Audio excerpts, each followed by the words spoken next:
Skill-based podcasting.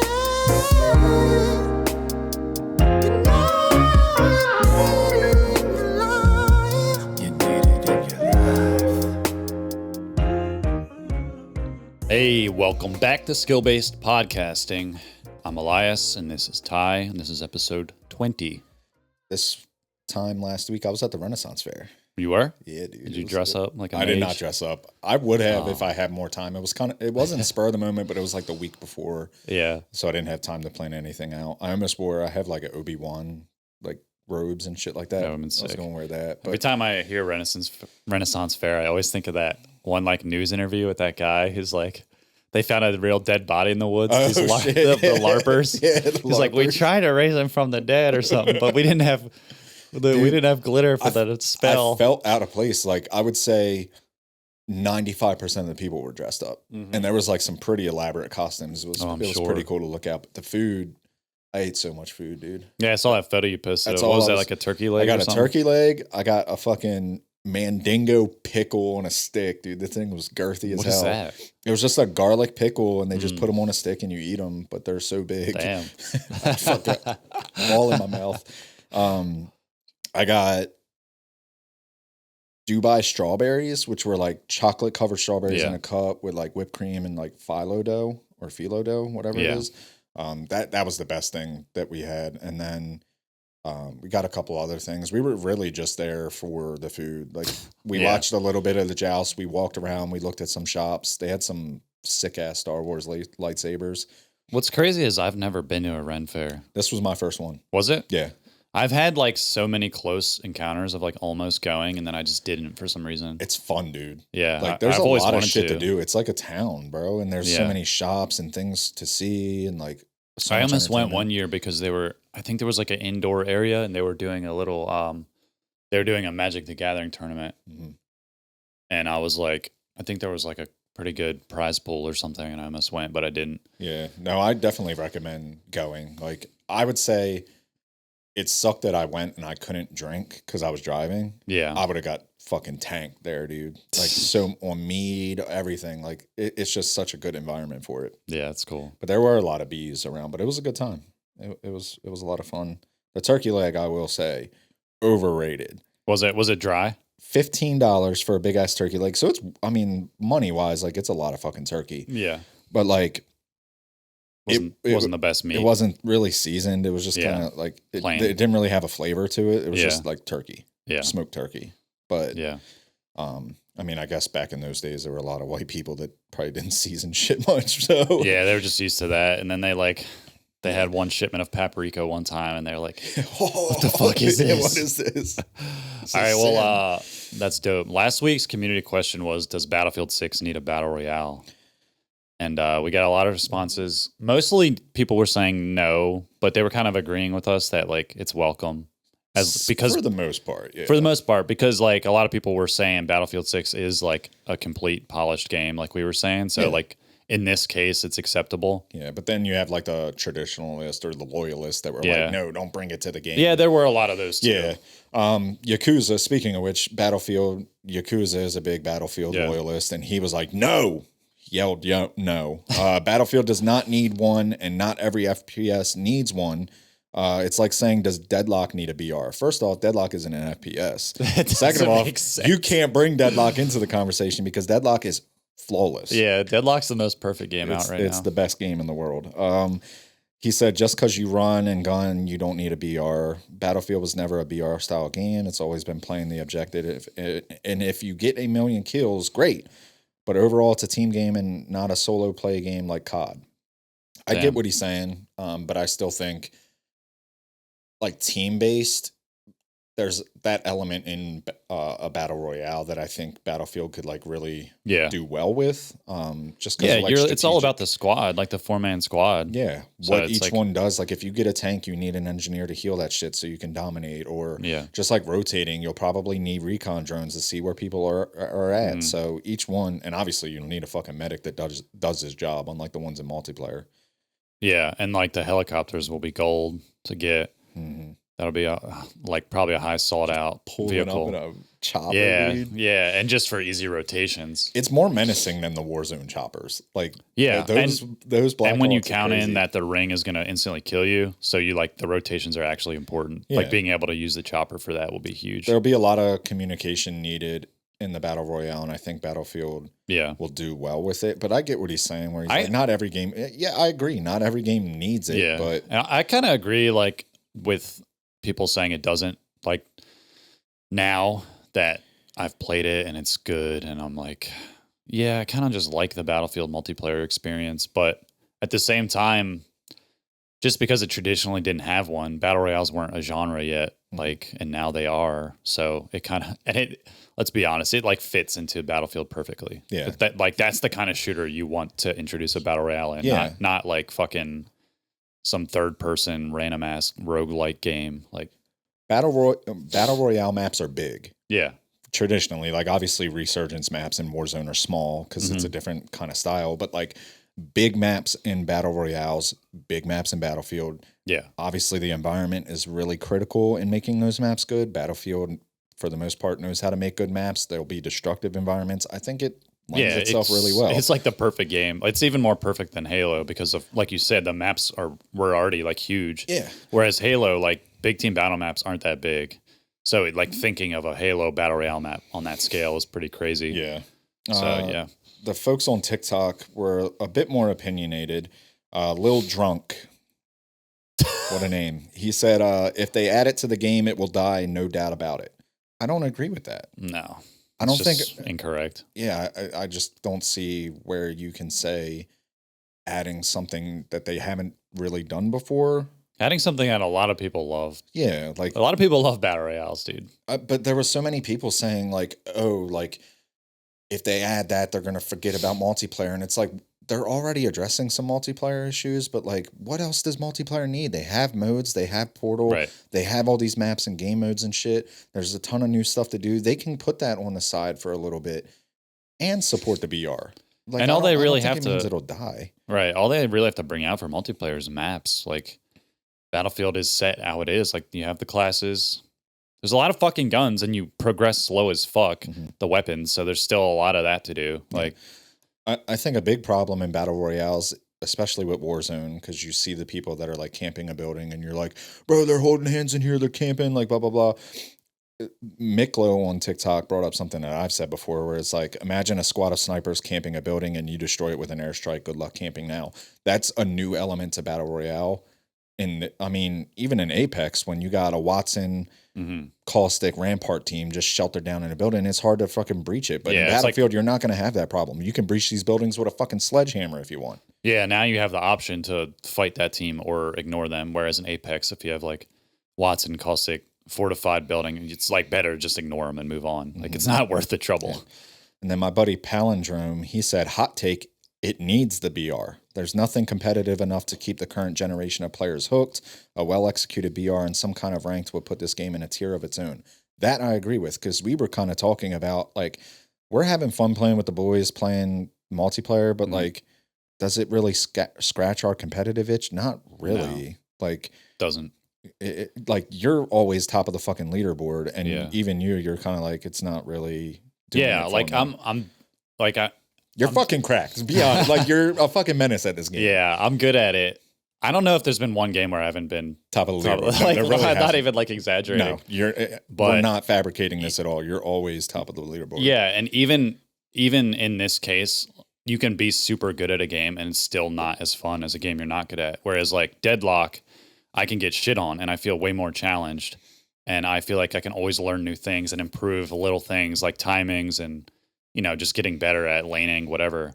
And I'm like struggling and getting pissed, but it keeps me coming back because of that. Because I can feel like I can improve. Yeah. Battlefield, I'm kind of just going through the motions and just you're like on cruise control, just flicking. Yeah, and it's really not that competitively or like skill heavy for me. And I think last week you had told me that you were like, tried to play it by myself, wasn't really feeling it. Yeah. Like I played it by myself a little bit, and it's something that you need a squad. Yeah, I would play with the boys because it's funny, it's goofy. Like there's some fun moments and shit that you get to experience it with friends. It makes it better. But Yeah, if there's no one there to see the crazy shit you go through, it doesn't hit the same. it really doesn't. Yeah. So Wild Berserker, this is kind of something I touched on. He said, I think you are missing a big thing. Every game that has added a BR, the original content suffers. The only game that has added a BR was Call of Duty. Right. Everything else came out with a BR. Like Apex was a BR. Fortnite was a BR. Well, Fortnite did. Was PvE. Yeah, it was originally the tower defense mode. Yeah. But in that case, the Battle Royale literally saved the game. Because nobody would have played Fortnite if it wasn't for that. It would have faded away into obscurity by now. Yeah, PUBG. Yeah. Like PUBG was a Battle Royale. Yeah, like these games were meant for BR. The only one that added a BR was Call of Duty. And if you're using that to compare, like also that's their own fault. and you have the case where you have an argument that Warzone saved Call of Duty as well, because Modern Warfare in 2019 was kind of like not great on its own, the multiplayer. Yeah. And then Warzone came out, and I know there's people that say that because of Warzone, the next few game multiplayers were kind of overlooked and they were kind of bad, like Cold War, which isn't even really true. I thought Cold War multiplayer was kind of decent, but like Vanguard, Modern Warfare 2, they were saying like those were ass because they were more focused on Warzone. You know what I'm saying? So they're saying Call of Duty multiplayer got killed by the BR. But I think Warzone brought tons of people to Call of Duty in the first place. Mm-hmm. Like even people that didn't fuck with Call of Duty because it was such a huge phenomenon that like so they it kind of saved the franchise. Yeah, they ended up playing Modern Warfare 2019 because they wanted to level shit up. Yeah. Like that's the reason why I ended up playing that game, because it was like, oh, I'm playing Verdansk. I can't really grind these guns to unlock everything. Yeah. Let me play multiplayer. I'll hop on shipment, level this gun up real quick, and then use it in Warzone. I hadn't played Call of Duty for fucking years until Warzone. No, like the last one I played was like I tried Black Ops 2, but before that I played the Modern Warfare games. I think Black Ops 3 was the last one that I had played before Modern Warfare 2019. And we have another case study of Halo not doing the Battle Royale, and look what happened to Halo. The multiplayer didn't get better. Like it didn't. I mean, yeah, they added more content to the game, but it was too late. But like, it would have been a case where like if they did add a Battle Royale and it saved Halo, you would still have people saying the Battle Royale made Halo multiplayer bad. You know what I'm saying? Yeah. So it's like you can't really look at it like that. You can't really win. But again, it's something that I said like on the episode where it's like I'll never be against a game trying to add more content, more things to bring in different kinds of players. Like there's a whole group, and I know multiplayer people are very vocal about BR folks, but like there's a whole group of BR folks that will play your game for the BR. Yeah, and stop being a stupid gatekeeper and just let people come to the game that you love. Play. Yeah. Yeah, there were a lot of people that were kind of agreeing. They were like, it probably doesn't need it, but I'm still looking forward to it nonetheless. A lot of Matthias was like, I appreciate this take and I completely agree. That's the comments we like. Yeah. Simple, you presented your case well and I agree with you. Fucking shout outs to Matthias. That's what we're fishing for. McKendo said, this is a great take. Yeah. These comments are very rare, by the way. Yeah, very rare. Some people are a lot more vocal. Someone was like, only streamers need it. No, stop. I'm tired of that argument, bro. Dude, I'll bring that up a little bit later because I saw a lot of tweets about streamers and shit like that. So I'll get into that later. But yeah, thank you guys for the feedback. It's always appreciated on all of our platforms. This week's community question, cue the jingle. Start your self-expression. Express yourself. It's time for the community question. Community question. We're going to ask you, what do you think the best map in Battlefield 6 is, and what do you think the worst map is? I think that playing with you, you're very vocal and like, I fucking hate this map, right? Yeah. It seems like every time we load up, you're a little. There's a few I really don't like. Yeah, but there's like, I think the overall consensus between everyone is Sobek City is the worst map. I literally have that unchecked because I always do the custom search. And still puts us in I'm not turning. Yeah, it does. Because it's like somebody's got to play this. Someone's got to be on this map. I disagree. You like that map? I don't like it, but I don't think it's the worst. Okay. I think Merak Valley is the worst. Because if you don't get in a vehicle at the very beginning, you're just running for fucking days. That's true. And like yeah. it seems like it's very big, and you can't really like, yeah, people are pushing the points, but there's no real natural flow on like where people are coming. They're just kind of there. Yeah. Sobek City, it's like you can kind of predict it a little bit more. It's a little bit more condensed. So Yeah. like you fight in the city, you know, the people are on the towers and shit like that. There's a little construction area. So like the main focus is there. Merak Valley, it's like you run for 10 minutes and then most of the action is going to take place in the construction towers. But then there's Is Merak Valley the one with the B and D in the middle? yeah, And they're kind of like and there's almost like the connected. Nazi trenches and shit Yeah, like yeah, that. yeah. That it's a lot more fun on Breakthrough or the Yeah. attack and defend mode. I think it's more fun on there because it's like trench warfare and shit like that. But like Conquest, I hate Merak Valley. I feel like there's a little more cover between the POIs and Merak. That's the reason I hate Sobek City, because like if you go from like that little construction area to one of the main big like freaking skyscraper buildings, it's just like there's like no cover, and all these little buildings feel very isolated. And but I do see what you're saying. Like it is a little more condensed, so it's not like you're just spawning and running super long. But we haven't really had that problem anyway because we've been in a big squad, so we always have something to spawn on. But I can see if you're playing by yourself, Merak Valley would be like very annoying to play on. I mean, some of the ones I like, I do still love Iberian Offensive. It's the best. And that's my favorite Liberation one. Peak, I still love. Liberation Peak in the beta, originally I didn't like it, and then I loved it, and it was probably my favorite map in the beta. Now, I still think it's good. I think it's top 2. I think Iberian Offensive and Liberation Peak are the top 2 maps, in my opinion. Okay. Liberation Peak kind of took a step back just because now it seems like instead of snipers everywhere, it's just vehicle mines. So I feel like that negates a lot. And it seems like in the beta, a lot of the attention was fighting at sea up on the hill, and it was just like pure chaos. And now it's like nobody even bothers to go there. So it feels like it kind of cuts the map in half, and everyone just focuses on down the hillside, which is still fun. I still think it plays well. And you know, all the vehicles and shit like that add an element to it. But Iberian Offensive is, in my opinion, the best. Yeah, I feel like Iberian Offensive has the perfect balance of like that foresty outdoor area and the city, but it's like well connected too.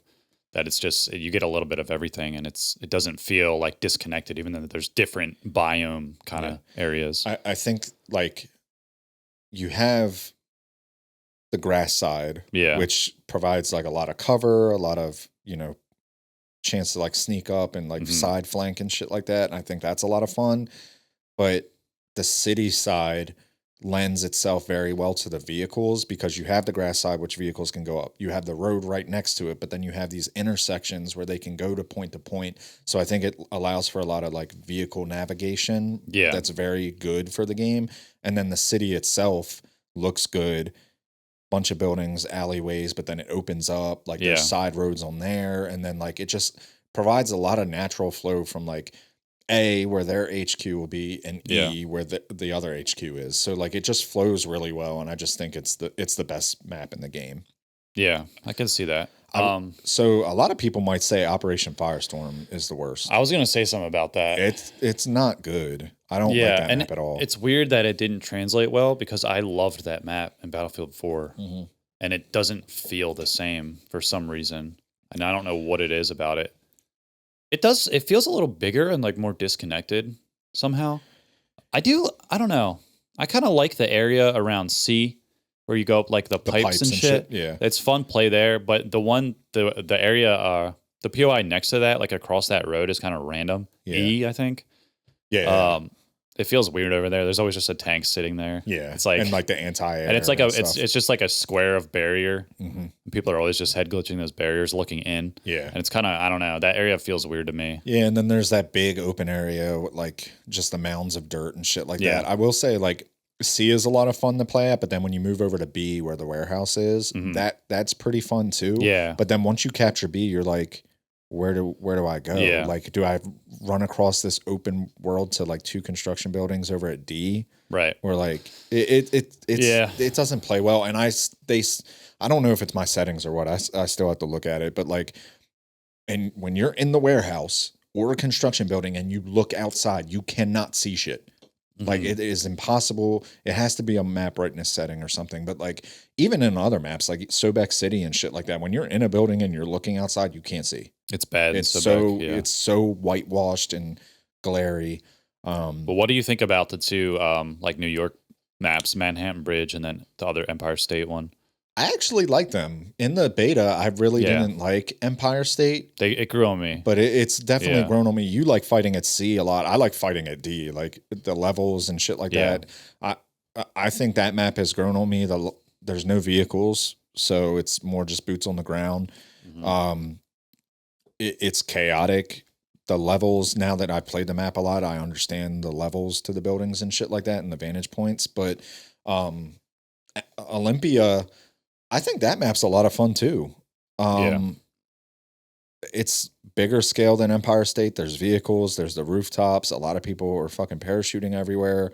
That main POI, like in the tunnel, and shit like that, how it's like across, like it's like a T section. You can go in any way, and like I think that map flows really well. I will say some of the buildings, like you run in them and like you expect to be able to go through the door and you just can't. Yeah, and you're like, true. what the fuck?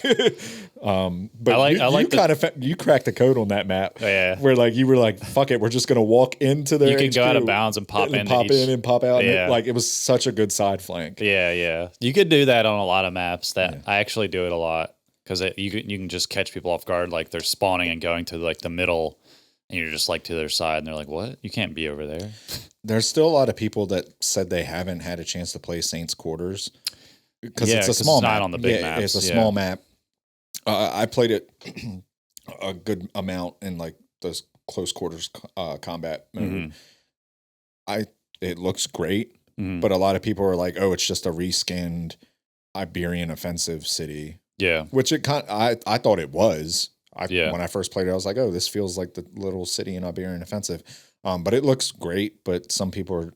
It's like an afterthought. It's got that one side where it's like an uphill with the little river like in it with the bridge over it. Yeah. I think I've played that map like twice or 3 times. Yeah, no one really gets to play it a lot. You got to play the small game modes to play it. Yeah. What's funny is I ran into a guy yesterday. Well, I didn't run into him. I went to buy a shitload of paint because I was painting yesterday in my house, and the guy that was working there at Sherwin Williams, it's like this young kid with like long hair. He was like, we got to talking about video games because he saw my Zelda tattoos. Oh, nice. And he was like, what are you playing right now? I was like, Battlefield 6. And he was like, I'm playing Battlefield 6 too. And he was like, I actually haven't like played video games. He said my main game was Battlefield 4. And I was like obsessed with that. And since then I've kind of just been playing like a couple like roguelike games here and there. But he was like, it was just funny that I was like, yeah, there's a lot of random like people playing Battlefield 6 now that haven't been playing any like shooters since Battlefield 4. There's probably a lot of dudes like that because like the 2 Battlefields before this were not good, so it didn't really bring people back. So that was cool to see. Yeah, I agree. I mean, and adding a BR will probably bring more people over to it. Exactly. I think they're killing it. Like, there's been a lot of. I feel like now that the game has been out a little over a week, people are. They're feeling it out and starting to have their own issues with it. Yeah. And Battlefield has already addressed a lot of them. A lot of people were saying like the progression sucks. I feel like I'm playing so much and I'm not unlocking everything, which I don't know if it's like a Call of Duty thing where like you're used to like leveling up so fast. And usually in like a session, you almost have a gun maxed out. Yeah. Battlefield so far hasn't been the case, but they came out and they addressed it. They quickened the progression. There were some people, they had the tickets at like 1,000 or whatever, and then they cut it down. Yeah, which is like your and some people were like, "Oh, your matches of conquest are only lasting 20 minutes. This doesn't feel like Battlefield." Well, they adjusted that. They added more tickets again. They're doing good with little changes and adjustments. But there are a lot of other things that people are still complaining about, like the bloom. Yeah, which they also did address. They said there is a problem, and they're like, with I don't know registration and shit like that. Yeah, there was a thing too where. One of the devs said on Twitter that there was 2 issues they found with sometimes bloom not resetting. Yeah. So I don't know if they put out the hotfix for that yet or not, but they're aware of it at least. yeah. I mean, and they made it's some weird major because changes. it seems like the ARs, it's like exceptionally bad. Oh yeah, dude. Whereas carbines, which are like another version of ARs, are like fine. Yeah. It doesn't really. Beams. I remember you and then picked up the one SMGs that I are- was using, and you were like, "This is like a fucking Warzone gun. Like Yeah. it's just a beam." Yeah. Yeah, because it was the AK. Yeah. And I've been leveling up the ARs. But yeah, and then I like my favorite guns are the SMGs. They just feel so good to shoot. Like there's just no recoil, and you can just kill people at AR range, and obviously the ADS speed is super fast. So like up close, you kind of have an advantage. Just shred people, dude. You just hip fire. Like it's just Yeah, I mean they're already addressing some things, which is good to see. There's been some other complaints too. There was actually a funny tweet, and it may have been a bit trolly, but I think there was some seriousness to it. Optic Hitch said the only thing that I think would make Battlefield 6 a good game would be the following. So I'll read off a few of these. So higher quality maps.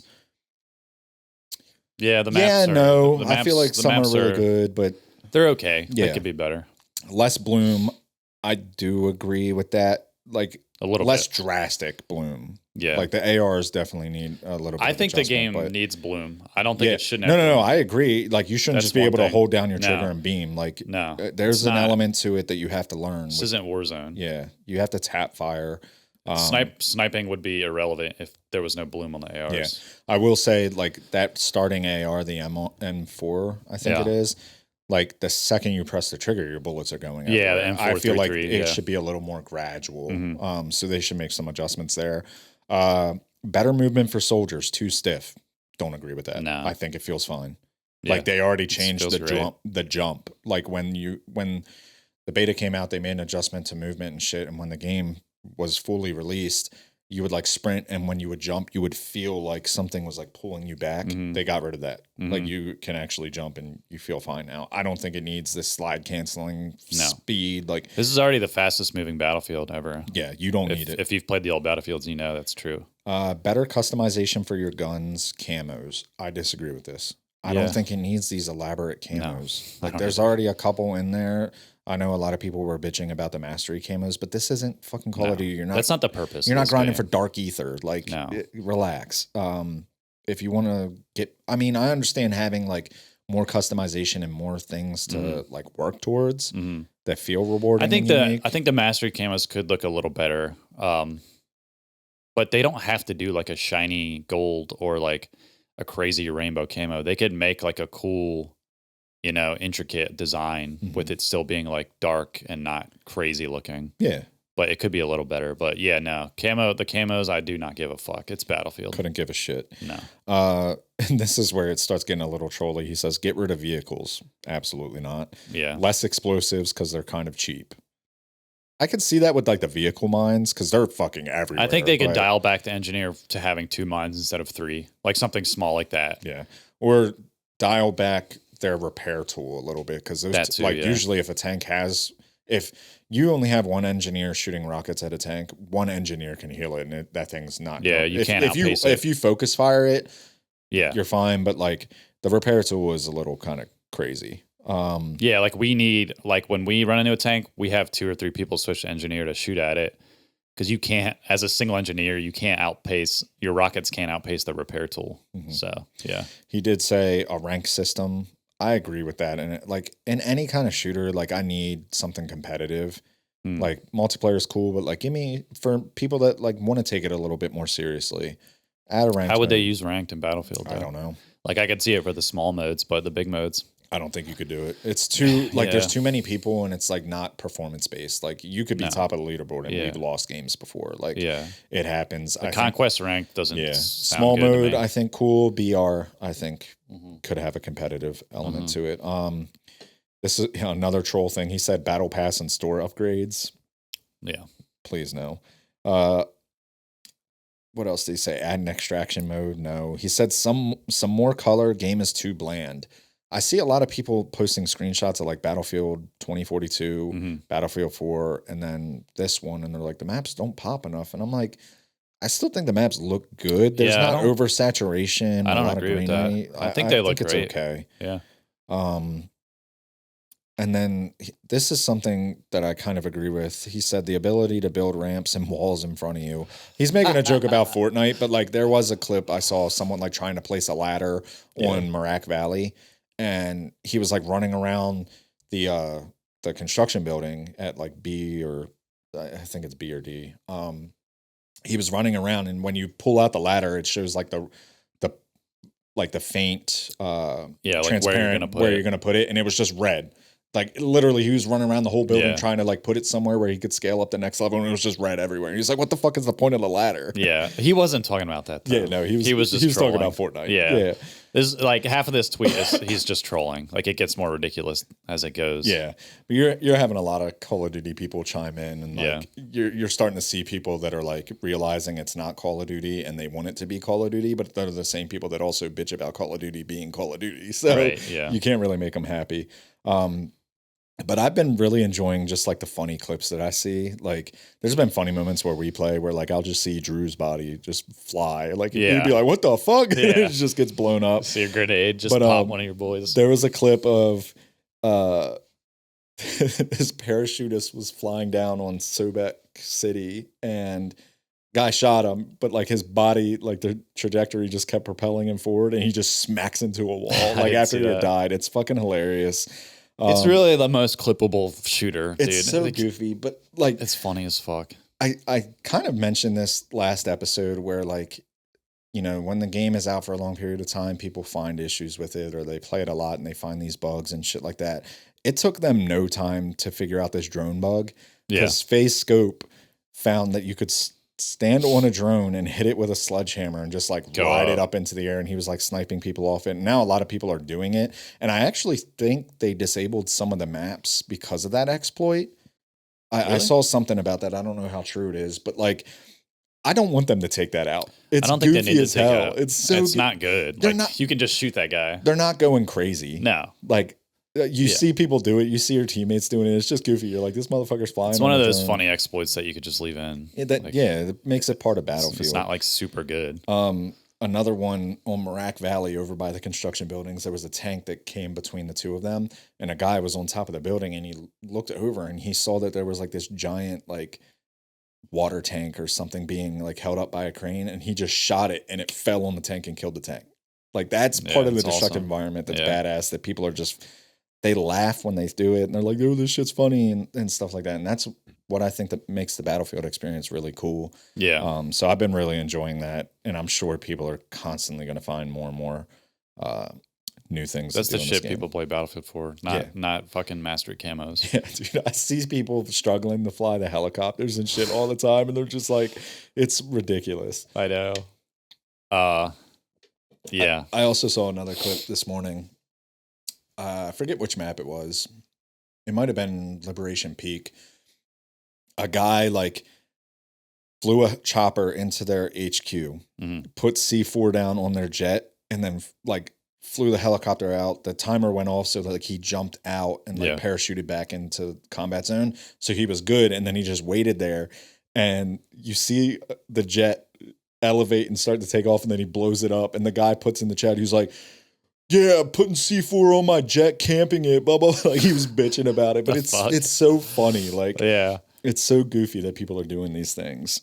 I saw a tweet by Nadeshot where he was like, he was saying, yeah, Battlefield's cool, but I can't see myself grinding this game because at the end, there's just, I've leveled up all my guns. What do? I have a hard time thinking about what I would do. And this got me thinking about just the question of like, he's comes from Call of Duty. So what he's saying is I expect to be able to grind for camos or like a rank. I need something to grind for. And it got me thinking of like, do people even play games for fun anymore? Because if we've gotten to this point where we need something to play for, whether it's rank or like cosmetics, and especially Call of Duty players, because they're used to that loop. I think those things are good, like motivators to play a game. There's nothing wrong with that, as long as the process is fun along the way. Where you get into a problem is if you're getting on a game and you're not having fun anymore, but you're doing it to grind up your rank, or you're doing it to grind for these camos.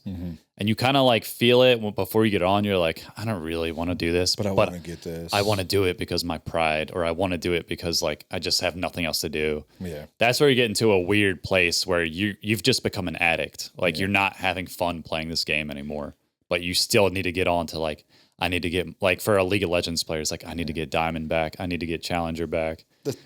My issue with this is like there's a constant need for stimulation, and you see it with like how we consume content and shit like that. And it's like, you're right. Like people can't just enjoy something to enjoy it. There has to be something more. They get bored of something so fast. And like my real issue with it is like for years we've been bitching about Call of Duty. All of our comments, so many people are complaining about Call of Duty. We see it all over Twitter. We see it just talking casually to gamers. Like people have turned on Call of Duty, but in order to break the mold, you have to break the mold. You have to do something different. And it's like, if you're going to play all these games and constantly compare it to something like Call of Duty, and I know Nade Shot is a Call of Duty guy. Yeah. You can't expect new things to work if you're constantly just falling back to the old method. Yeah. And it's like, yeah, Call of Duty's method of grinding is probably good, but like enjoy a new game for what it is, and don't think that they need to add Call of Duty elements to make it relevant still. Like Call of Duty doesn't have Portal. Yeah. If you want to have fun and like do something goofy, like Nade Shot, you're a streamer. You could do stuff with your community. Yeah. Like they literally just built, like Fortnite has death races in their creative mode. And they already built that shit. They put shipment in Battlefield within 24 hours. Like people are doing cool things, and you can mess around with that. But and this makes me kind of side with the common man a little bit, because if you think about it, he is a streamer. Like he plays video games like 12 hours a day at least. He's on every day. So it's a very different perspective when you're at that point where you're like, okay, I'm going to max this out in a week of the game releasing. I'm going to get all these weapons maxed out, and I need something more to grind for to like have motivation to stream because this is my job. Where if you look at it from the common man's perspective, and they just want to get on, they have like an hour or two to get on with their like IRL friends a couple nights a week. They're not looking at the game like this. Right. They just want to have fun, and like this is their escape from their day job and like whatever their stresses are. And to look at it, to be a streamer and not understand that there's also those people that play video games. So it's like, it's a very unbalanced perspective that he has, and you can't blame him for it because it is his life experience. But I think when he says that, it's kind of like, you don't have to think about it from your perspective. Like that's just him. Yeah. So like when he says that, I need another game to grind for, it's like he probably does need that because that's his job. This is his job. Yeah. Yeah. So like Valorant or Marvel Rivals, like he can actually grind that for the rank or whatever. And it just makes sense for him because there's something to go towards. Yeah. Where Battlefield, something his community wants to see, something he can make content out of. Yeah. And even like us, like I wouldn't say we're like casuals, but we don't have tons of time to play video games. Right. But we're more like competitive and kind of like, we've been streamers, so we understand that perspective. Yeah. Like, and even us, we're kind of like, yeah, the Battlefield multiplayer is dope, but it is getting old. Yeah. Need something more. But that kind of goes hand in hand with like something I saw with one of our comments. Like obviously Nade Shot's a streamer, and he puts his opinion out there. And I feel like a lot of people misinterpret this as like them having influence on what the games do. P Gillett 420 on TikTok said, COD is dead. They waited too long and pandered to streamers when most of the community isn't streamers. I abandoned COD back on Cold War and won't play another one again. I don't get this whole pandered to streamers thing. I feel like this is like the community of non-streamers that play the game that just like look down on streamers for their influence and shit like that. But I don't see how a game like Call of Duty ever pandered to streamers. They don't. What is the justification? Like, do you see how someone can argue that? Because I've never seen an instance where someone that is a streamer had like a really big pull on what a game did. I don't see an argument for that because the streamers have been bitching for years that they don't change anything that the streamers want, and they continue to not. They pander to money. They care about money. They pander to casuals. Yeah. I mean, they added fucking casual Warzone, which is like half more than half AI bots. Yeah. Because people were getting too sweaty. The normal playlist, the normal battle royale is getting too sweaty, which is their own fucking fault for having SBMM in their battle royale. Right. And then that did good, the Warzone casual, which has tons of AI in it, and they kept it around and they added more. Now there's like 4 playlists on there that are casual. There's like Resurgent casual, Warzone casual, and there's 2 other ones now. I saw a screenshot of it the other day from a streamer who was bitching about it. So like, no, the streamers don't even want those AI playlists in the game. They wanted aim assist to get nerfed like fucking 5 years ago. It never got nerfed. They wanted actual content and changes, not the battle pass. So it's like you're saying that they pander to streamers, but a lot of streamers have valid opinions on things that you would agree with. Like, you don't want to see all these crazy skins all the time. Like, the money is ridiculous. Like, having new stuff every other day and it being $20. Like, I think a lot of people can agree on, like, this is excessive. And what is one element that they've pandered to a streamer? I've never seen an example. I can't think of one. I just feel like people that aren't streamers misinterpret like what streamers really are, especially like big streamers and shit like that, because they see them doing like hashtag ads and shit like that and think they have a pool, but they really fucking don't. Yeah. Bottom line is it's the money. Yeah. And for you to like think that someone's opinion really holds that much weight, you're fucking crazy. Streamers don't want these skin bundles to be $20 either, but they continue for them to be $20 because casuals buy them. Yeah. They pander to the money. Y'all are the problem. The fucking casuals. No, but when I see these people saying like pander to streamers and shit like that, like I don't get the argument. Bro. Like I really feel like you don't know what you're talking about. They don't. There's no game change they've done because of streamers. If they did, do you think streamers would just be bitching like every time they tweet? Yeah, I don't see the argument. And like I feel like it's just this COD mentality from Warzone where it's like, oh, he's got TTV in his name. He's a fucking stream. Like it just like, it's like this stereotype where it's like they're a sweat or they influence the game or they want this to change and it ruins it for the casual player. Like, no, that's not how it is. There isn't a game that's been made that's built for streamers. Like except Marbles. Well, yeah. Marbles on Steam. Yeah, but I'm saying more so like with like the streamer in mind where it's like, we want to make this for them and not care about like the majority of our player base. No. Like we're going to do everything that they tell us to do. That's not the fucking case. No. It all comes down to the bottom line and the dollars. Activision and EA care about your dollars. Yeah. They don't care about the opinions of streamers. You know, if their game is good and they can get streamers to play it and bring in money, that's, one thing. But again, it's about the money and that it can bring in. They don't these companies don't give a shit about the streamers.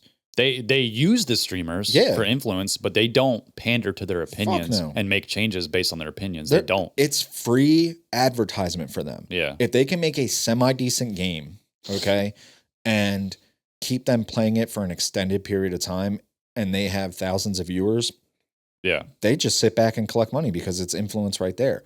Mm-hmm. Obviously, some companies like Arc Raiders that came out or it's being play tested, like they're doing hashtag ads and paying people and shit like that, but they get this money 10 times over. And it's like they don't give a shit about the streamer. The streamer's just a source of revenue for them. Like, yeah, the streamer can make money off it and shit like that, but like ultimately, it's like if I don't know. Like if this streamer just sat down eating McDonald's all day. Yeah. Like that's just free advertisement for fucking McDonald's. And you even have the rare cases where streamers do give feedback like in person to devs, like you were saying at COD Next, Teef was telling, and they just get ignored. They just get brushed off. They're like, okay, sounds good, bro. Yeah. Like we're still going to do what we do to make money. Like we don't care about your this like movement needs to be faster after slide canceling. Like they're like, okay. But then you also have these people saying like, oh, the streamers don't express their real opinions because they're getting paid to do this. But it's like, yeah, because on the flip side of that, it's like if they don't, this company's going to be like, fuck you. Yeah. They don't care about the streamer. No. They care about the fucking money. So when people say pander to streamers, like you don't know what you're talking about. No. You're just, you're seeing like half the fucking story and you're just letting your bias speak. Yeah. People think the streamers are like an arm of these companies that like they own them and they're like, it's not their like industry that, plans. Like that's not how it is. No, they use them to promote their game. A lot of people get use paid a them. lot, but Yeah. you know, that's the thing. Like when you look at Twitch numbers and shit like that, like the big streamers are a very small minority. There's Yeah. people that stream to 0 viewers a day playing this shit for free. Yeah. Like they don't have any fucking influence. Yeah, the big streamers are like 0.0001%. Yeah. Like it's like Tim the Tap Man and fucking those guys. Yeah. But I don't know. they don't get to change shit about the game. Speaking of Twitch, Mhm. I feel like motherfuckers need to start filing or filling out waivers to go to TwitchCon. Have you seen some of the drama that's going on? I've seen that one guy like try to fucking Like assault that. I don't know chick what he did. at a He, like, meeting. tried to kiss her or ripped up something. on her and like, Yeah. tried to kiss her and shit. Twitch didn't do anything for like hours about it. Like this dude. Yeah. So there was a streamer. I think her name is Imaru. or something. I I'm don't know how to probably say it. pronouncing that wrong. Yeah. But she was doing a meet and greet, so like an official thing. Maybe I don't know if it was like a TwitchCon meet and greet or just like her community set it up. Right. But this guy just like comes up to her and just like gropes her, Yeah. and like security like pushes him away, but then they just let him like disappear, and like nothing happened for Yeah. hours about this, and it's like someone just got physically assaulted. Yeah. They didn't have like a security guy like right next to her. Yeah. Like he was just he was some guy like way back, finally came up and like pushed the guy off of her after Yeah. like 4 seconds of this guy just Yeah. like grabbing her. But it's like you have to understand, like I've been to TwitchCon. Mhm. It's a lot of chronically online people that are Yeah. maybe not the soundest of mind. No, Like it's they're these very odd people. in this group. parasocial Yeah. relationships with these like female streamers. And a lot of weird shit can happen, and it's like you need know, good when- security there. yeah, you need good security, but like you also shouldn't go to something like this and like it's a shame you have to worry about shit like this happening. It really Yeah. is. But It's the reality. also on the flip side of that, the Twitch CEO, we've talked about him before, the fucking creepy dude. Yeah. He was on stage during some kind of concert and the chick was singing and he's like dancing and shit like that. I didn't see that. He like picks her up and goes to flip her and drops her on her dome, dude. What? Like he literally Picks he's who like, up? That singer. He like this fucking bag of bones, Yeah. dude, picks this chick up and like tries to flip her so she can do like a backflip and just drops her on her head and she gets up and she's like, whatever. Oh my God, but it's bro. like, Twitch, what are you doing? You're just harming people. When I went, When was that? like literally yesterday, dude. Damn. I'll send you the didn't fucking see clip. that. It's so good. It's What's like his name? Dan Clancy? Dan something. He's literally like this bag of Yeah. fucking Skeletor, Crypt Keeper looking dude. Yeah. And he just drops her on her dome. And this is the Twitch CEO. It's like, bro, like y'all are hurting people. It's When fucking insane, bro. when I went a few years ago, there was 2 injuries in the fucking ball pit I of remember death. that. My one friend blew out her ACL, like completely like fucked her knee up because she jumped into it. And no one knew that it was only like a foot deep. And then the fucking porn star chick broke her Actually broke her- back, broke her dude. Like back, had to yeah. get braces and all kinds of shit. It There's ain't like, the first there time was she like got no her padding back below broke, but the balls or something. Yeah, dude, she fucking like did a fucking cheerleading split I and saw just that. body dropped into this shit and broke her back, dude. They fucking suck, bro. They really do. I mean, You guys like make sure your place is safe. yeah, do something. Like these people are crazy. You know, everyone's filming trying to do something, so it's like you have to Yeah. have some kind of security measure there. The only security measure they have is like telling people that are streaming on Kick to shut it down. Yeah. Like these people that do like IRL streams on Kick, they're like, no, Yeah. no, and like that's their only sense of security. When I went, it was cool, man. They had like a lot of fucking vendors. They had some cool like brands there doing a lot of stuff. They had like the Twitch rivals. They had like a big Street Fighter thing that was set up where it was like old arcade style like booths, Yeah. and like it was the new Street Fighter, but it was like they mapped everything to like joysticks and shit like that, so it felt like you were playing an old game. But like for me, it was like meeting up with the people. I only was at TwitchCon for the one day. And I spent like a few hours there. Yeah. I had more fun outside of it. Like we went to the fucking zoo. Speaking of which, I don't know if I told you this story, but I'm going to tell it anyway because Yakuza is probably listening. I had met Yakuza a few times before TwitchCon because I was working in San Diego a lot and he lives out there. So like I would meet up with him for dinner all the time. And he was like, oh, TwitchCon's in San Diego. You guys should come. So we got like an Airbnb, but he stayed at his house. And he was like, oh, like I can't go to TwitchCon, but like if y'all want to like go meet up somewhere, like I'll come hang out. So we agreed to go to the San Diego Zoo. This motherfucker shows up to the Airbnb at 6 a.m. with his guitar, and he's like waking people up. We go to fucking McDonald's and we get like a whole bunch of breakfast and shit like that. And we go to the zoo. And this dude gets shit faced. He got so much beer because it's like you can buy beer and just walk around the zoo. It was a great fucking time. But we're going to leave, and this dude's like, I can't drive. And I'm like, yeah, you probably can't. He gives me the keys to his car. And he's like, all right, you drive. And I'm like, are you sure? And he was like, yeah. And like, I had drank a little bit, but like, I wasn't drunk. And I was like, all right, like we have no other option. Guess I'm driving in San Diego. We were going to the Nick Merckx event. So we're driving down the street and shit like that. And this dude won't stop talking. He's in the passenger seat. My buddy Zed's in the back. And Yakuza is just yapping. He's telling me to ignore the GPS. And I'm like, you were drunk. I can't take directions from you. I ran a red light. I'm in downtown San Diego. I run a red light, and he's like, oh, just park here. So we park, and I'm like, well, where's the event? It was like 3 miles away. I'm like, bro, we're not parking here. He's like, okay, well, just go. And I'm like, all right, well, we need to figure out where to go. So I'm in the parking lot, and right in front of his car is like a storm drainage basin. It's all concrete, and this shit's like at least a foot deep. And all right, I'm like, all right, I'm going to put it in reverse and back up. And he's like, no, just go. And I'm like, do you not see this? And he's like, just go, just go. I'm like, at this point, I had had enough of his ass. So I was like, fuck it. And I just drove straight and just bottomed out so hard in his fucking storm basin.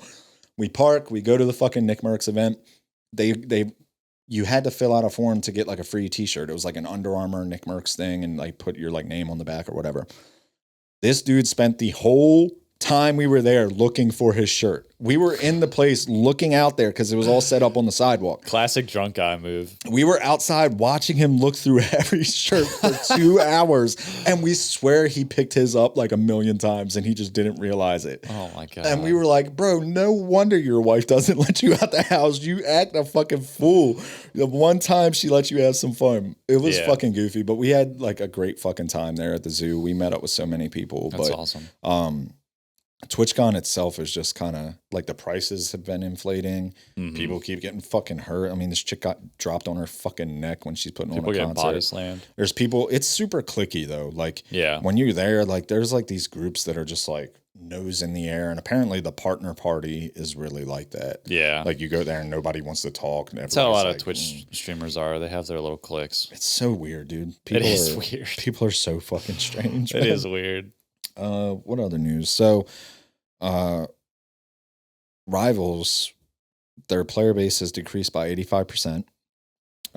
Which people are so fascinated with, like these numbers and. And when they say 85%, they're talking about between the peak, which was record breaking. They had great peak numbers, but peaks are not like you can't judge the peak to like that's not the peak. Wasn't its actual like big player like even like maybe like a week or two after that is when you should actually. There's been a lot of games that have come out since then, and like when your player base drops, but like their player base still remains steady. It's like 100,000 concurrent players, which is good. It's still relevant, but it's just them finding their proper audience. Right. That's all it is. It's like the people that actually enjoy the game are going to continue to play the game. But people are always like, oh, they lost 85% of their players. But it doesn't mean they have 1,000 players like Halo Infinite. Like, they're still relevant. That's like judging, like when Halo Infinite came out, it was like Steam, it hit like 250,000. That was like the peak. It's like you can't compare that to like 1,000 or 2,000 where it is now. But you can compare though, like a month after that, it was like 50K. That was its actual like player base. Yeah. So you can like the peak is always like astronomical because people get so fascinated with that shit and like the Twitch viewership and stuff like that. And it's like, they're still relevant. They're adding like a PvE mode. It's like, it's like the zombies mode. I guess it's something like horror. They're adding that to the game, which people are like, why are you doing this? But I don't think it's a permanent thing. I think it's like an event. It's like Marvel Zombies. I think there's like some show coming out for it or something. There's a Marvel Zombies show on Netflix. Yeah. So it's probably coinciding with that. Yeah. They do. They did the Fantastic Four event that coincided with the movie. Like they're going to do these things. I don't think it's a permanent mode. No. And again, it's like they can add content and have these modes and people can come play it if they want to play it. If not, whatever. But they also did a change where they added like AI voice changers in game. Like you can go into your settings and change your microphone settings to sound like a voices. female or like a pumpkin monster. Or there's like 6 different settings. I hate that. Well, people were like testing them out and like they're super fucking annoying. Like the one has like so much reverb and echo. It's like if someone's playing that in game, I'm losing my fucking mind. I'm muting that muting person. them instantly. So it seems like a weird change for them to do. I don't like that. And I also just don't like the AI aspect of it. Like they're probably just tracking your voice. I also just want to hear people's real voices. Like it makes it's more personable and like you feel like that's a real person and everyone has their own unique voice and it's like you don't have to fucking do this, man. I think some people were saying like it was low key made for female players to change their voice so they don't get like, harassed and shit like that, which I get, but like it's also very clear that it's like a generated voice. Yeah, so or you could just tell your player base to not do that. Yeah, to stop being and ban people that do that since you already monitor voice chat like the fucking FBI. So it's like just do that. Just, make your community safer. Don't say, hey, be good people. Yeah, like, don't give them a band-aid to like fix this problem. Just to like girls don't want to put an AI man voice on their voice to sound like a man just to feel safe. A fucking player. Yeah, they want to feel safe as their self in the first place. Right. So yeah, I don't like it. Yeah. I don't know. I mean, I haven't played Rivals in a couple months. I really don't have a desire to, but you know, I don't want the game to fail. So yeah. I mean, they're constantly doing changes. There's just so many good games, man. This is what it is now. Like, people, I was talking about this too. I was talking about this to someone, but people think games now, like, there's this thing where, like, PUBG and Warzone and Apex, these huge battle royales, Fortnite, had, like, 5 years of just huge player bases. So people kind of have this expectation now for games to come out and last for, like, 5 years. Where that was never a fucking thing. No. Like when we were kids. Even the biggest games in the world, like Halo 2, Modern Warfare, you'd play them until the next cool new game came out. Yeah, and they you would have play their that time game. in the sun. They have their time in the spotlight where everyone wants to play it. I mean, we're playing Battlefield right now. Are we going to be playing Battlefield 2 months from now? No. The BR hits, probably. But we put Deadlock on the side, and we love Deadlock because a new game came out that we wanted to try. We can't play them all. Yeah. Like, we still love Deadlock. We're probably going to go back to it. But, like, new shit comes out. People play different things. This free-to-play model of, like, free-to-play, and you have battle passes, seasons. People want these games to last, like, 10 years. It's just like, no, that's not the case. That's not realistic.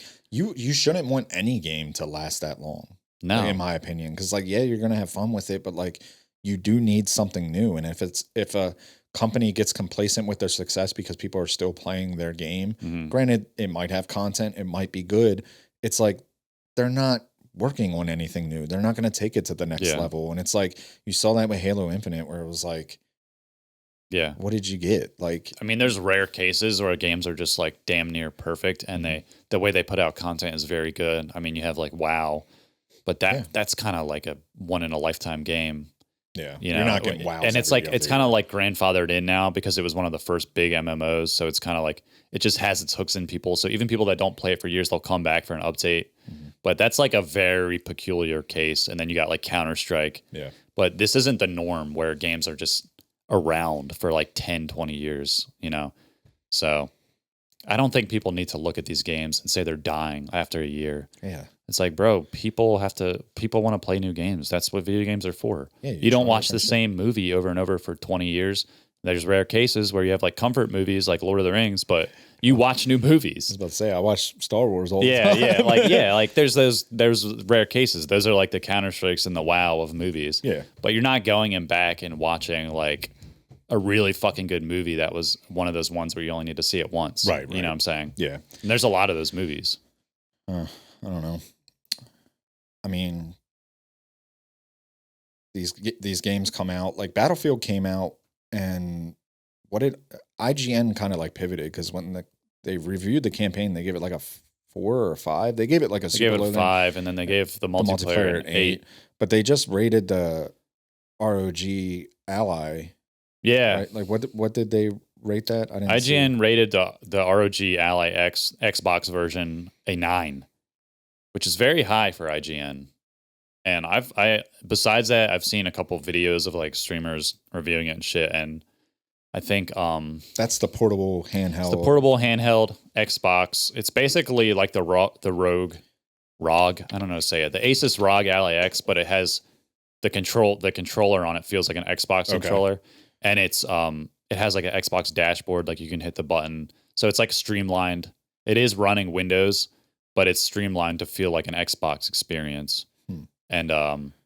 And besides that, the screen is like crazy for a handheld. It's 120 hertz refresh rate, and it looks awesome. Like very good. It is $1,000. And it's $1,000, which is insane. That's like 2 consoles. Yeah. So I'm like, it better be fucking good if it's $1,000. But this is also how much do you trust IGN? Because like they missed the mark a lot.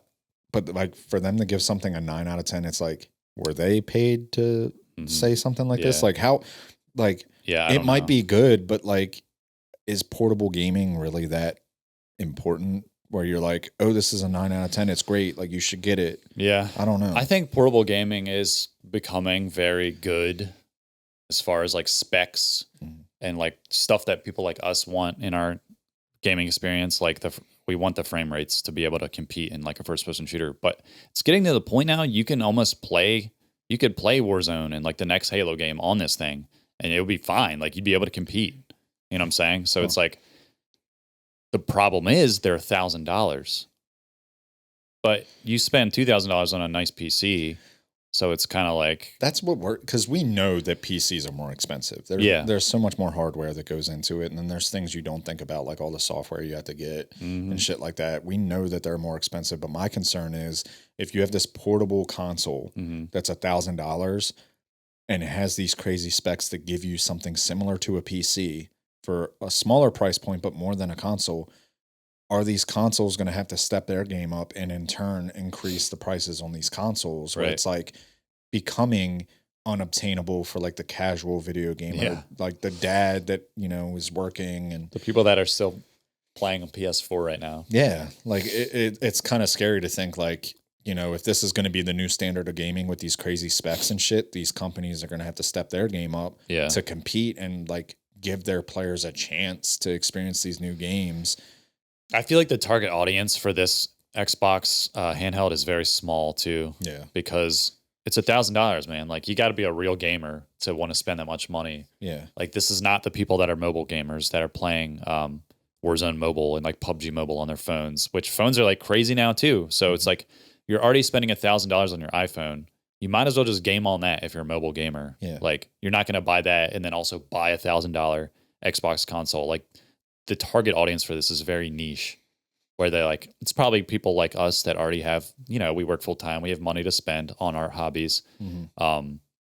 Like I could see me buying this if I was single and I was like, well, you know, I don't know. I had more time, I guess. I was thinking about it too. Cause I was like, you know, I travel a good bit and it'd be cool if like, you know, Battlefield BR comes out. I'm traveling. I can still play with the boys. Yeah. You know, and it's pretty good. Like it's not like I can't justify because like if I'm home, I'm just gonna play on my PC. Yeah. Like I don't give a shit. If I'm in bed, I'm going to fucking sleep. Like I'm not like laying in bed playing my portable Xbox. Like I'm not one of those people that play their mobile. Like I don't play the Switch in my bed or anything. I know people do that, but I don't know. It seems like you said, it seems like the market for who this would cater to is like very niche. Yeah. So I don't think so. I was saying that to say I don't think it'll affect like console prices like you were saying too much because it's not gonna be the norm. I hope not. Yeah. That would really suck if like these because then it just affects the games and the quality of games that we get because if these consoles come out and they're more expensive and less people are buying them because they can't, then like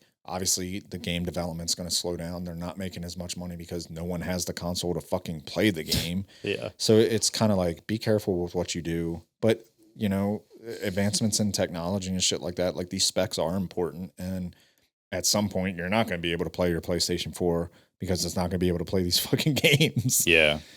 So you got to save up some money, rob some people or something to get a new console. And they said like a lot of the new games that are coming out now aren't going to be on PS4 and Xbox One, was it? Yeah. Is that the compatible or is that the equivalent of the PS4, Xbox One? Yeah, because I always get confused between Xbox One and the Series X. Yeah. Series X and Series S are the new ones. So if you're one of those people, you're now going to have to get a PS5, which are still, what are they, $500 or some shit. Yeah. So that's like the normal price for a console, but it's still kind of a lot. Like I feel like it used to be like 300, didn't it? I feel like back Like in the day, like when the PS3 and PS2. I thought when like the Switch first came out, it was like pretty easy to obtain too. Like yeah, it's gone up overall. yeah, it's just the way of the world. Prices are fucking crazy. I know. What else? So there were a couple game announcements that I saw that I just wanted to kind of get your opinion on. I know one of your opinions is good, like you might be as excited as I am. So this came out a few weeks ago, but a new third-person Lord of the Rings action game is reportedly in early development. The game is designed in a way to compete with Hogwarts Legacy. Yeah, that'd be so sick. Inject it into my fucking dick vein, dude. Yeah. I would love a Lord of the Rings game that's similar to Hogwarts Legacy. Yeah, like thinking about starting, I'm wondering how it's going to be like, are you going to be able to like pick a race, or is it just going to be set? You're going to be a human from this town, or you're going to be a hobbit from the Shire. Right. Like, and you go out into the world. Either way, however you start, that would be fucking sick. You know what I'm saying? Because Hogwarts Legacy is awesome. They did a really good job on that game. Yeah. If they have the whole map at your disposal too, traveling from the like if you could hop in there and you were like, I'm gonna go take the fucking road to Mordor. Yeah. And take Frodo's path, like that's a long ass adventure, and like you're gonna have a lot of fun. That's what I'm saying. Are they gonna make it like you're Frodo and you just go through the game? You know, you go to Bree, you go to Rivendell, like you end up at Mordor, or is it gonna be are you gonna be in a neutral position, kind of like how Hogwarts did it, and you can be able to make your own story? You know what I'm saying? I hope it's like that. To be honest, I've done Frodo's story.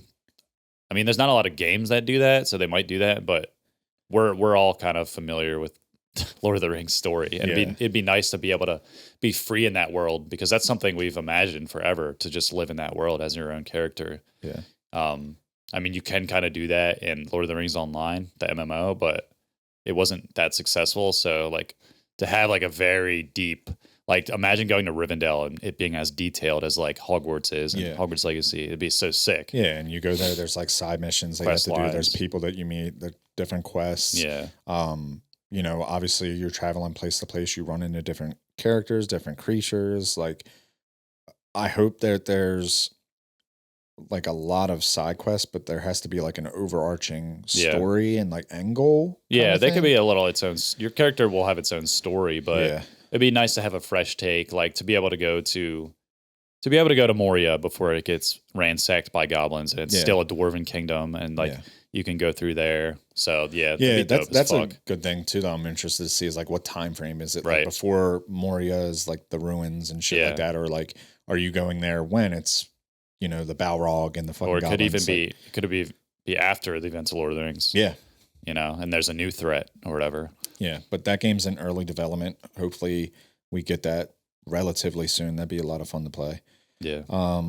Another announcement, Elon Musk has announced that his XAI game studio will release an AI generated game before the end of 2026. I'm starting to hate this motherfucker. So we don't need this. Please there was a time when you're setting a precedent that we won't be able to come back from if you fucking do this and people play it and it's successful. This goes along with the rumors that Halo's game is steeped in AI. We talked about old boy Glenn's. Yeah, Glenn Israel, who was the creative director for 15 years. It's funny you mentioned that. He was going to drop a bomb when it was safe to do so, and now all of a sudden this AI rumor came out. This came out from, I think his name is Mr. Rebs. He does mostly Halo-focused YouTube videos, but he has some kind of insider connections somehow, so he always gets this information early. So his stuff has been pretty accurate. He was talking to Glenn. Yeah, Glenn was like, these motherfuckers are using AI. He probably was. He always has sources that he can't name, but these things usually end up being true. So. We know it's you, Glenn. Yeah. You ain't fooling nobody. You put out this long message and a week later. I haven't watched the video. I saw the headline for it and I was like, I don't even want to watch this because it's going to depress me. It's going to fucking suck, dude. Yeah. I think there's a chance. No one plays your game, Elon.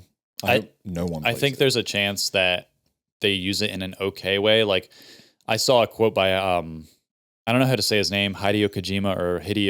I think it's Hideo Kojima, however you say it, but he was kind of like, we can use AI to do these mundane tasks that just speed it up, but we're not going to do it to produce creative ideas. Okay. The creative ideas come from us. Mm-hmm. We're not typing a prompt like give me a storyline for these factors. Yeah.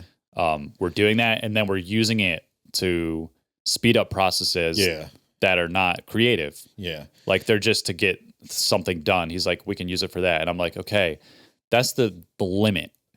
Like, don't use it for creative shit. Yeah. I don't think they're using AI to just like complete the end state. I feel like they're using it to get the ideas started and then going in and like touching it up as humans.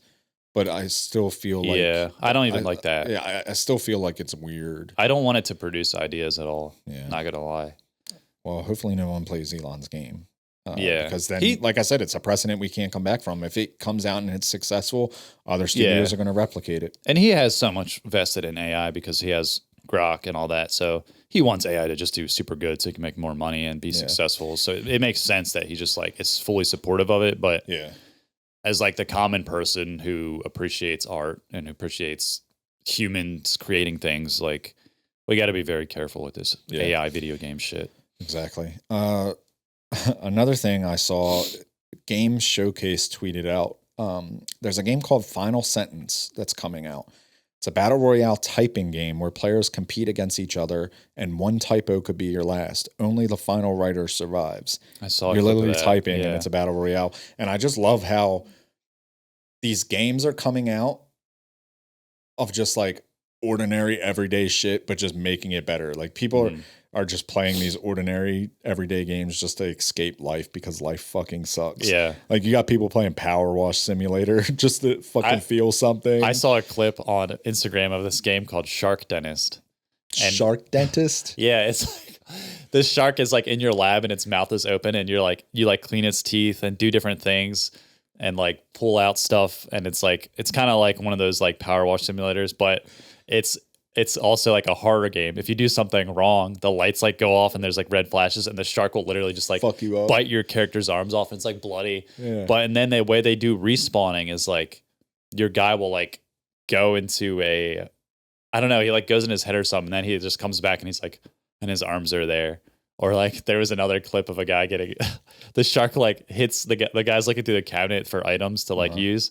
And the shark like tail whips him and it just into the cabinet super hard. And then like he comes back and he's just like back alive. But it was very funny, dude. You just had these devs like coming up with games of like what ordinary everyday task can we create that people can play just to escape their real life. Like you have a typo battle royale.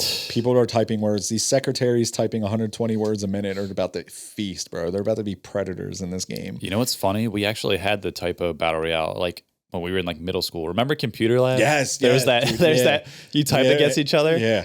And one person's left who does the best. But like you mentioned like Power Wash Simulator and shit like that. I watched Mr. Ballard in Discord play Ranch Simulator where he just owned a ranch and he was just like killing pigs, dude, so farming, funny, getting in his truck, going to pick up supplies. And it's like, we're looking desperately for any way to just check out a real life. If people actually just ran a ranch and did these things with that time, the world would probably be a better place. Dude, Power Wash Simulator, fucking grocery store clerks. Like, go power wash your actual fucking house, bro. Dude, you can do that. You can feel something if you just do this in real life. But it's just funny that like people in the city coming up with this shit. People in the city playing lawnmower simulator because they don't have a yard. Dude, I played Power Wash Simulator, and I played the lawn mowing one just because it was like, I want a game where I just don't think and just check out. And it's like, why am I doing this? IRL task in a game? Just get yourself a yard, y'all. It's fucking crazy, dude. It's I saw. Final Sentence is what the game is called, and is that what it's called? Apparently, it needed a battle royale because that's what it's coming. That shit looks intense too. Like you have your typewriter in front of you. Like, oh my god, it's funny. What else? What else you want to talk about? Anything? No, I don't think so. Are we gonna play Battlefield later, or are we gonna play Deadlock? We can play Battlefield today. I think Andrew wanted to play. I told him I'd be on around like 1 or so. So. We can play that. We'll play some Battlefield. We'll play some Battlefield, maybe some Deadlock. We need to get him on Deadlock. We just gotta convince him. We had him try it, dude. I don't think he didn't give it a good try. No, he's scared. Well, he doesn't want to play something that takes too much to learn and it's skill. so rewarding though because he just I know. I'll talk to him about it. We'll get him on there. Yeah. Me, him, you, and Stank. We'll get his opinion today. Yeah. I already know he's gonna say I didn't really like it. It wasn't really my thing. It's like, bro, you played League of Legends for fucking years. You'll love it. I'm telling you, it's a perfect mix of shooter and yeah, it's great, dude. I love that game. I miss it already. We haven't played it in 2 weeks, and I'm thinking, dude, when that game comes out ranked, that's when I might be a D-gen. Yeah, that might be the game. I still think at the end of all things, Deadlock is going to be bigger than a lot of these games that are popping right now. People just don't know. I'm so glad you put me onto it because it's like, it's so good. Like, I'm not even just hyping it up. It's genuinely like a very polished, unique, fun, challenging game. Yeah, we gotta glaze Deadlock at least once every episode. I will glaze Deadlock all the time. Full Krispy Kreme. There's like some weird shit going on with their leakers and stuff like that. Like, I guess there's like playtest servers and shit that people get on, and like they know that leaks come out, but like there was like this watermark issue where apparently there's like they're redoing the map, and there's going to be like 2 spawn areas, and someone had leaked it, and they put like a watermark, and one of the accounts was like, no, this player's been banned, like blah, blah. There's something weird going on with the leaks, but there was also somebody that leaked in January of next year coming up. There's going to be like 5 new heroes. There's going to be a significant amount of remodels. I sent you one. It was Yamato, but they're working on Warden. They're working on Viper. Like they're doing all this shit. And then you see like the leaked heroes and stuff. But there's like some weird shit going on with the leakers on Twitter where it's like they know that they're going to do it, but they have to do it a certain way. It's kind of my interpretation. That's funny. But it's crazy seeing like this amount of effort going into a game that's still in beta. Like it's not fully released. But I was also watching something where I don't know if it was like a pro league or if it was one of these playtest servers or whatever, but like they're sponsored by Trolley, the fucking gummy worm Talking company. About Deadlock Night Shift? Yeah. Yeah, they made the mid boss gummy worms. Oh, with the mod? Yeah. Like it was just fucking gummy worms wrapped up again. And I was like, this is so cool. And Deadlock Night Shift, it's sponsored. It's like a kind of like a pro. It's like the first thing of like Pro League, even though it's like in beta. So it's not like official, like backed by Valve, but it has sponsors. Like it's sponsored by like Intel and shit. Huh. So yeah. Do they like stream the events and shit, or they have their 2 main casters, and then sometimes they'll have Puckett. He does it with them. Chris Puckett, who did, he does Halo, Call of Duty, everything. I saw him. But they stream these events? Yeah. Damn, I need to check that they're shit online. Out, dude. Yeah, I watch them. I know a bunch of the players. It's like the main guy I watch is this Asian dude. I don't know how to say his name. It's like Ido or something. It's like EIDO. That sounds familiar. He literally looks like Pocket. So, and he plays Pocket a lot. But yeah, he plays. I've got a lot of my builds and shit from him, but I usually watch him during it. But they also do a stream. I'll it's have cool. to check that shit out. They have like a cool like UI and stuff too for the stream. It looks all like for a game that's like in beta. Deadlock. Like that's impressive. Yeah, that they have all this shit set up already. So when the game does come out, I don't know when it will. Yeah, check it out. It's good to know how they're playing it at the top level already. It's pretty fucking crazy.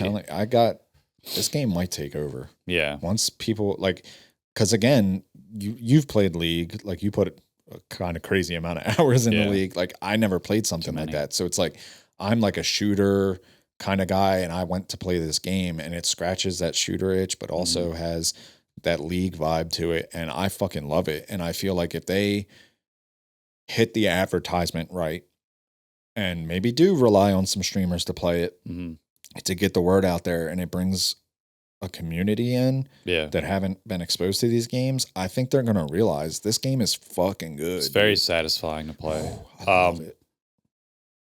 I think it'll get its player base, and I've already kind of seen this from the MOBAs players, so like Dota 2 League, and then also Overwatch. A lot of people that played Overwatch are playing this because it is kind of like a hero shooter too. Yeah. You have your 3 abilities and your ultimate, but it's not super, like you can still have fun with your hero and use their abilities, and it's not just like pure MOBA. Yeah. It has the hero shooter, and the MOBA. So it's bringing people from both of those audiences. The one thing I'll say that is going against it is how steep the learning curve is. It is. It might just turn some people off. It's pretty fucking steep. Like imagine getting back on there and looking at the items for the first time.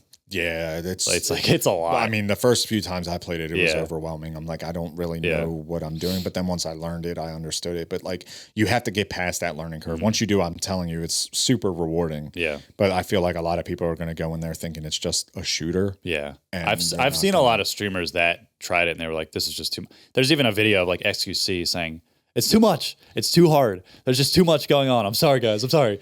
It is at first. I'm not going to Yeah. lie. When I first played it, I was like, I have no idea Yeah. what's going on. And he's an I see the Overwatch vision. guy. I saw the vision and Yeah. I stuck with it. And yeah, I'm so and you happy had with me it. there alongside Yeah, to to ask like questions and shit. yeah, like and that. like just play it for fun and get shit on for a while. Yeah. But like if someone was trying it by themselves and they just had a couple bad games, and they're like, I don't know what's going on, bro. These items, like there's so much going on. Yeah, I feel like everybody's unstoppable. Like this Yeah. fucking hamster keeps rolling up. If on me everybody's and OP, beat my ass. nobody's OP. Yeah. But yeah, we'll wrap it up there. Thanks for watching, everybody. This was episode 20. We're gonna keep going. I never say this, but fucking subscribe if you haven't yet. And like the video, comment. We love all your guys' comments. Yeah, we want to get to know you guys and Yeah. build that community and get them fucking numbers up. Yeah, let's get these numbers up, folks. Yeah, we'll see you guys next week. Peace. Peace.